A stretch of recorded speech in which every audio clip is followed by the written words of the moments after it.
Hi there, I'm Guy Pearce, and I'm here at Moviefone with my good friend John Hillcoat. Welcome to Unscripted. We're going to interview each other, it seems, and we're going to ask each other some questions, and we're also going to throw to some questions that are out there in the ether. My first question to you, John, is what inspired you to make this film? We're talking about the film, The Proposition. What inspired you to make this film? Well, just that I've always wanted to do an Australian Western. I've loved Westerns films, genre, but I wanted to make it really Australian. Nick Cave and myself go way back, and we've been collaborating for a long time, and he wrote a fantastic script. What more can I say? Guy.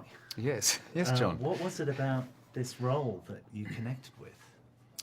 Well, funnily enough, it probably wasn't so much the role in the first place. The role was almost the last thing that I actually connected with in the whole process of the film. I mean, reading the script and getting a whole sense of the style and the feel and the genre, and then meeting you, of course, and talking about how you were going to do the film and seeing other films that you'd done, I think really kind of drew me into a world that I was really interested in becoming part of.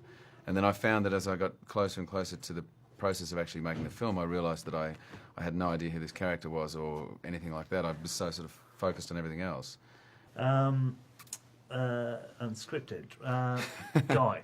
Yes. What do you reckon about teeth in film? Teeth, they're an important thing in period film. films. Absolutely. I'm really sick of watching films where you know that people should have gammy teeth and they don't. And as you know, lots of Hollywood types like to have nice, shiny, white, clean teeth. And as you know, we made quite a point of mucking up our teeth for the film, as well as everything else, which I think kind of went hand in hand with some of the things that you were wanting to focus on in the film, the detail, which was also one of the reasons why I wanted to do the film, was because you had this real... such a sort of attention and focus on the tiny detail. I remember you talking about wanting to see, you know, how difficult it is to load a gun in that period, and that the guns backfire in people's hands, and it's that kind of stuff that I think I find really interesting in film. Yeah. Other people find the big explosive stuff in film kind of really important. But I remember actually when we were talking about this, you were saying how it kind of throws you out of the movie when you see this, you know, a great epic sort of period film, and everyone's just got fabulous teeth. So it's funny because Nick Cave told me that he just did something else on a film, and he'd had an experience on our film where he was really thrilled with all of the actors, you know, mucking up their teeth so much. So he decided to go and mucky up his teeth, and he got onto set, and everyone had this shiny, clean gob of teeth. So he was the odd one out, unfortunately. A question for you, John, from the Ethernet, of the ether out there. Right. What is it that you think moviegoers want to see, and why? I mean, it's a broad question, isn't it? Yeah. Well, because that's a really tough question, because some moviegoers, I mean, there's all different reasons for going to see a film. Some like it. There's a filmmaker who, it's an expression that I love. Said that cinema is valet parking for the mind. And I'm sure a lot of people... How depressing is that? But I know that there are moviegoers that's what they want to do, is just, you know... whereas Escape. I also know moviegoers where they want to be really challenged, and they want it to be almost like a life-changing experience. And for you personally? It's the valet. It's the valet park. Any day. Guy, what can major studio films learn from the indie process? I think they can learn how to think. I think they can learn how to make a decision instead of shooting things 12 different ways and worrying about it later. It's really kind of difficult working on a film where the budget is greater than the sort of budget of a small country, and they're constantly saying, "Look, it's too hard to figure this out right now. Let's just shoot it, as I say, 12 different ways," because it makes, for me personally, things very difficult when you don't kind of know what film you're in. And I come from, and you come from, obviously, Australia, where we have $3.50 to make a movie, and you really have no choice but to think about exactly what it is that you need to do, the story you're trying to tell, how you're going to tell it. You communicate that. You do what it is that everyone's talking about, and there it is up on the screen. I think communication and a real sort of need to get to the heart of what the creativity is, Yeah. is probably what studio films can learn from independent films. Oh, here's another unscripted one. Gosh. I can't talk about my sex life. I'm sorry, okay. So, Guy, Yes. the 3 things that you love about movies are?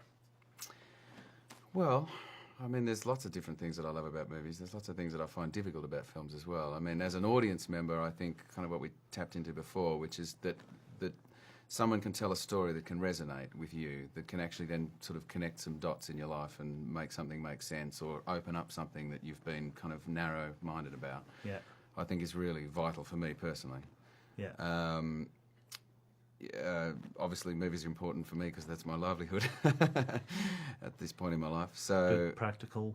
well, answer and there. funnily enough, the 2 things kind of go hand in hand Yeah. because I feel like I want to make films that make people think as well, and that Yeah. actually that try to challenge people and look Yeah. at new ways of kind of opening the box. And it's a nice date for me and my wife. We get to go to a flick, and I get to the arm So over the that's shoulder and all of number that sort of stuff. Nudge, nudge, wink, wink. John, you? What about you? 3 things that you love about movies? I love being transported into another world, and This one's not panning out for you. no, like being taken on a journey. So I actually find if a film's not very good, I start analysing, the acting or the camera work or something, and I don't get engaged. But I like the films that actually where I lose my consciousness Yeah. of analysing the film and as a filmmaker, and I just get swept away into another world. I love the collaboration with people like yourself and Nick, and it's such an intense kind of experience that it sort of brings the best out of people and the worst, and when you find the best, it's something that you want to then kind of cultivate, and that's so rewarding when that happens.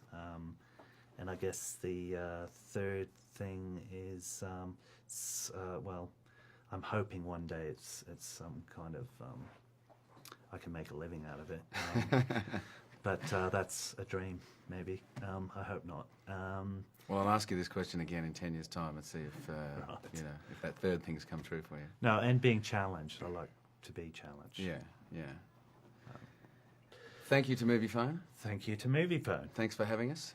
Thanks for watching. Thanks for the questions. And thanks for making this sound so natural. I'm not an actor, but there you go. We'll see you next time. Ciao.